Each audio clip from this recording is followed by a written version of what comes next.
স্ক্রিনে দেওয়া এই আপুটি 28শে ফেব্রুয়ারি নাকি গলায় দড়ি দিয়েছেন।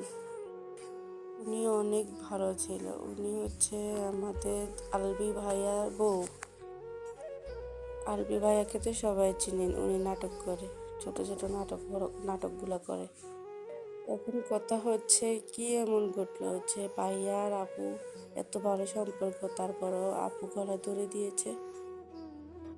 আমি জানা মতে এবং দেখা মতে ওদের সব সময় দেখতাম ওরা ফেসবুকে অনেক রিলস ছাড়তো, দুজন কাপল সুন্দর হাসি খুশি ভাবে।